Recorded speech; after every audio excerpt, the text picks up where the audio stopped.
Hello everyone, this is Brian Bentley at CoinOpTV bringing you gameplay and commentary for Assassin's Creed 4 Black Flag.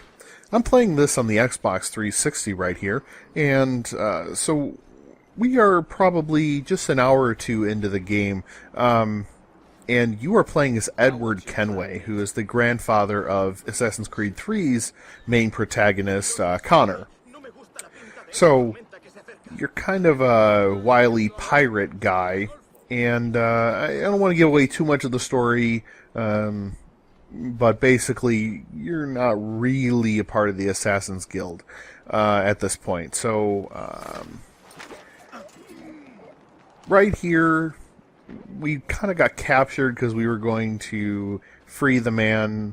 I would say, on a scale of 1 to 10, in the morality scale, I would put Edward Kenway somewhere in the 2 to 3 area. He's a bit unscrupulous, but again, he's a pirate. Right now, after being captured, it's kind of I want to call it the end of the tutorial, where they kind of are making sure you can assassinate people around corners. They give you plenty of opportunities to experience air assassinations, double assassinations, and then they kind of, and as you'll see as we progress, we'll go, it'll show a lot of the rigging and using the rigging to, move from ship to ship to help explore that ship-to-ship combat. And then it ends with a naval, with a kind of a small little naval battle for you. So, there are a few sections where they are teaching you a few more things, but for the most part, this kind of ends the, just to make sure you kind of have a baseline for how to play as an assassin again.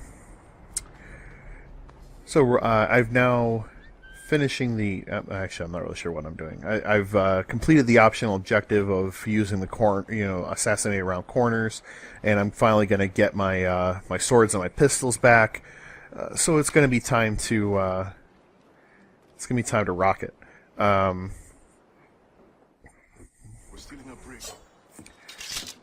will say that the naval combat is much improved. Since the naval combat's a very small portion of this level, I just want to say that the naval combat is actually improved, and it was something that I would have paid a full price to have just the naval combat game, or a big DLC pack would have been. I would have very much preferred that for Assassin's Creed 3. I really enjoyed the naval combat, and I've said that in other videos.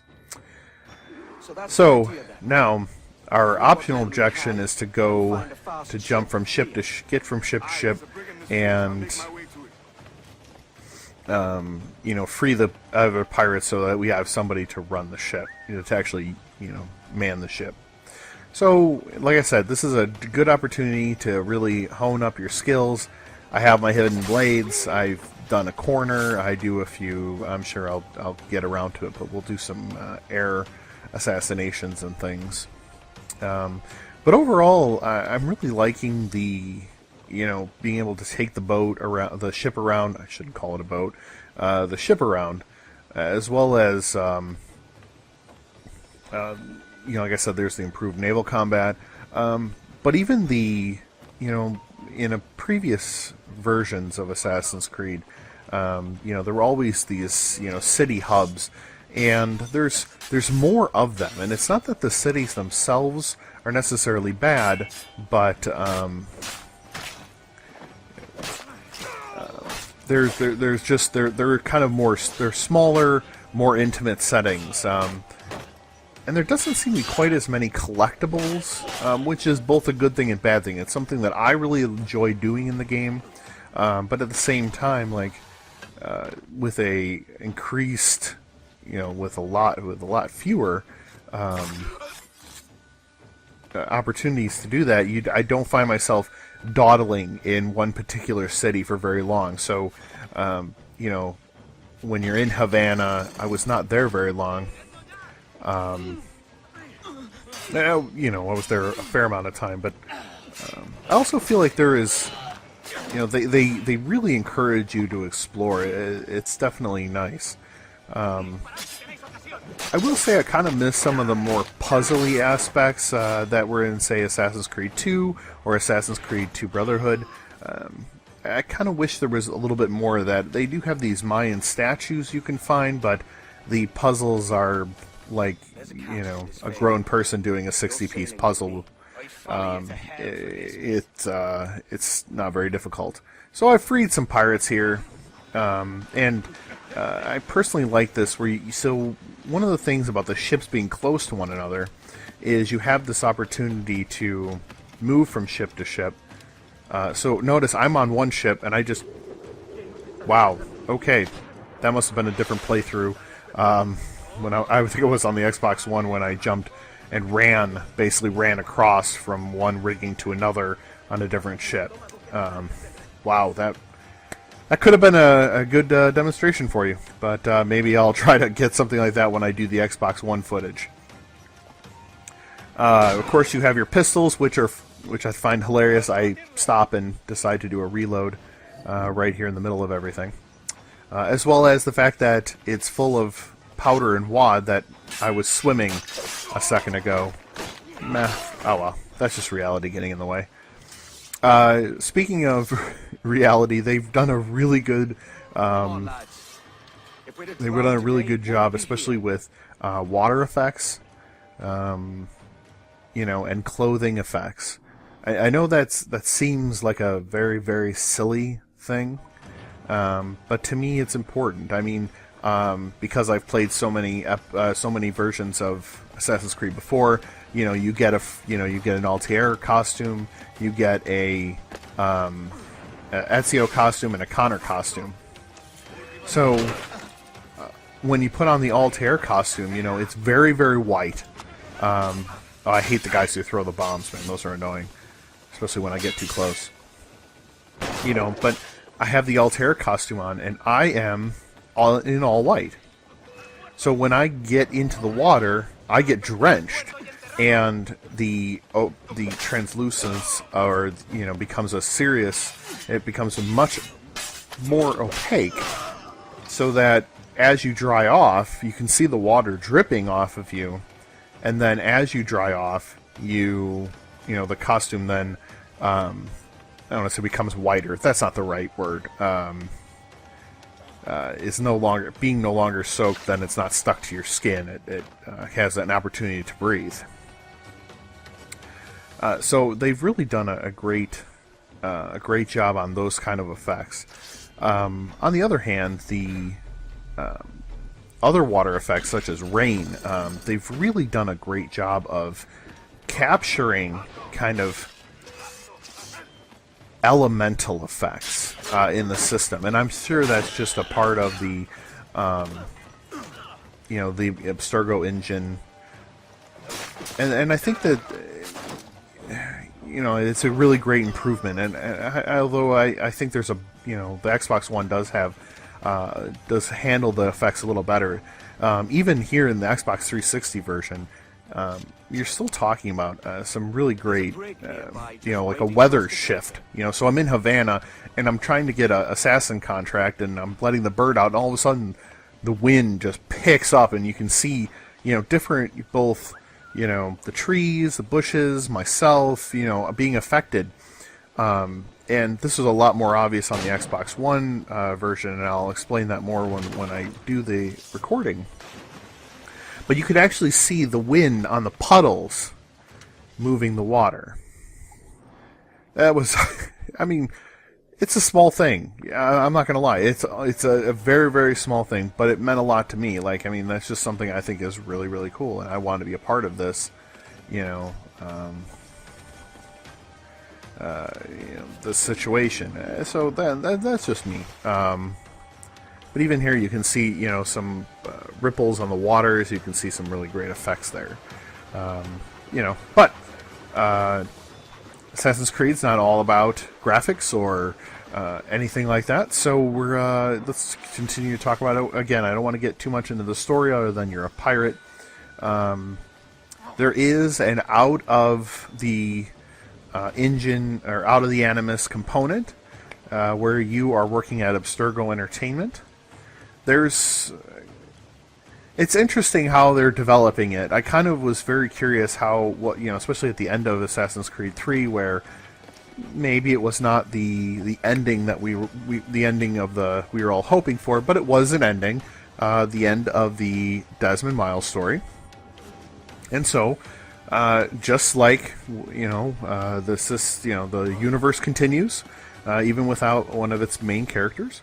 So I'm not really sure what I'm doing right here, I'll admit. Although that slide thing was pretty cool. I'm not really sure what we're doing with this. Something I think I would like to try is as these games get more involved, I like to be able to go in like through that balcony there, and go in through the captain's quarters and go kill people. But that's not the point. So you're working at Abstergo Entertainment. They're the company that made Assassin's Creed Liberation. And put it out as a game, a quote-unquote game, which I enjoyed. But so now you're kind of reliving the Desmond Miles story, and like I find it interesting because of the way and I'm a person who loves this kind of story arc, storyline. What you're doing for Abstergo Entertainment is you are playing the memories so that they can be, scrubbed, to be quote-unquote scrubbed, for family entertainment, which I think is hilarious. And what I like best about it is what they mean is you're getting rid of all the make assassins look good side, obviously, because you're still, no matter what, you're still working for the Templars in Abstergo. But, so enough about that. I don't want to give away too much of the story. I haven't really, I've only gone through the first few sequences myself. So as we start working towards finishing the review, we'll be bringing that to you on the website. All right, so we're going to finally free the rest of the pirates. Yes, I know, just like my Blacklist video and my other Assassin's Creed videos, I'm very particular about how I do this. I do like the new targeting system. So that's kind of what you see here is you go into Eagle Vision and you focus on a couple of guys, and what happens is they become this bright red, or if it's a target, a bright yellow, and you can even see them when they're walking through walls or walking behind walls, and they're walking through walls. That's a completely different game. Interesting, but completely different. So you can see them through walls, and you're able to keep tabs on them. And I will tell you this right now: the place where that works the best is on stupid tail missions and eavesdropping missions. That probably was the one thing I hated the most out of Assassin's Creed 3, where those follow missions were, oh no, I didn't make the one jump, like I didn't follow the exact route that they wanted me to, and therefore I fail and have to start over. Oh my gosh, that made me so angry. Here, when you have that targeting on, it is actually quite forgiving. First of all, they give you an extra 5, before it was like I forget if it was 10 or 15 seconds you had to reestablish contact. Now it's up to 20 seconds, and I'm hoping I do the double assassination here. Or not. Must have been, again, a different playthrough. Well, no. Let's see what happens. Double assassination? Yep. Sure enough. So, since if you use the Eagle Vision and you have that person you're supposed to be tailing targeted, it actually lets you see them through the buildings, and it doesn't start the timer. You can actually make a couple of mistakes, and it's not the worst thing that's ever happened to you. I'm so much happier with the way that is. Now, Granted, there are still a few things that still are annoying.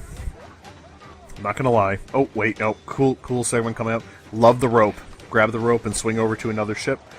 Although that happens to me more often than not. I do overshoot sometimes, especially when I'm trying to board another ship to kill people. Now it's time for some naval action. Lay aboard, lads. Save your singing for Davy Jones, you jagabats. It's a hard wind coming. The man speaks true. You lot weigh anchor. As for the rest, half on the foremast and half at the main. Let's outrun Nice. this hurricane. So I will admit I cut out a couple of times where I died because I thought somehow I was supposed to fight the... I was supposed to try to fight the galleons. Let me tell you, kids, doesn't work. So now I'm just gonna go with how to run them. These are just gunboats. So Against it here. now, when you want to fire, it's where you're looking. So if you turn and look to the left, or go, for a broadside, and then you pull the left trigger, you're gonna fire the small shot. Go to fire a broadside. If you look in the back, you're gonna see I'm gonna drop some fire barrels behind me. If you're looking dead front, you're going to be firing your chain shot. And then now you don't have to aim the swivel as much. If you can just, press and hold Y, and it will then focus in on that. They've streamlined it. I haven't been able to use the mortars yet, but I'm definitely looking forward to it. Of course, they still have rogue waves. They have water spouts. Now they actually have some great white whale harpooning, which I'm not very good at yet. Still working on it. I keep dying in the rowboat. I'm not really sure why. I thought that you think that what the best thing to do. Let's take on a giant whale. Let's get out of the big ship and let's get into a tiny little rowboat with a spear. But hey, what do I know? The handling is still really good. The perception is still really good. So there's a slightly different perception for how fast you're going. It's pretty amazing how you can just stop at an island, get out of the let go of the wheel, get up, swim to the island, pick up whatever little nuggets are there, little treasures, and then hop back in. There's just a lot of things that they've put into the game, and they've really gone for a more streamlined experience. And so far, it's been very, very enjoyable. So we got we still have a couple more minutes before I go through this needle and not get myself killed in a water spout. So just kind of wrapping back up. So you still have everything that you loved about Assassin's Creed, including better naval movement and combat. Definitely looking forward to bringing you more footage from the Xbox One version. But in the meantime, let us know what you think. Go down in the comments and any questions you have about Assassin's Creed 4 or about the Xbox One version. When we get, hopefully I'm going to try to work on that very, very soon. So, what's right there off over there on the left side, or I'm pretty sure that's port. That is a sunken ship. Now, you can get a diver's bell thing, and you can go underwater, and there's some kind of thing. I haven't actually unlocked that yet, but I'm looking forward to it. Definitely want to do that. I also want to raid warehouses and build up my hideout. I just got my hideout, so I'm definitely looking forward to that. So be sure to subscribe to the CoinOpTV YouTube channel so you can get this and more of all the wonderful world of video games that we all enjoy. So like I said, make sure you like us, and put in comments, and keep an eye out for when I actually get the Xbox One version. One thing I do like is at the end of every mission, and you're about to see it here, you actually can rate the mission. So there's almost an immediate feedback going on between us and Ubisoft as they continue to By God, work pull and this one straight rework from the this team to make Neptune. this work. I'm Edwin. Much thanks for your aid back there. Adewale. So, like I said, stay tuned to the CoinOpTV YouTube channel for more on Assassin's Creed 4 Black Flag and all the new games on the new consoles and everything in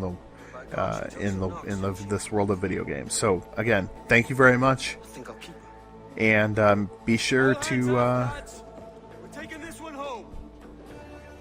stay tuned for more from CoinOpTV.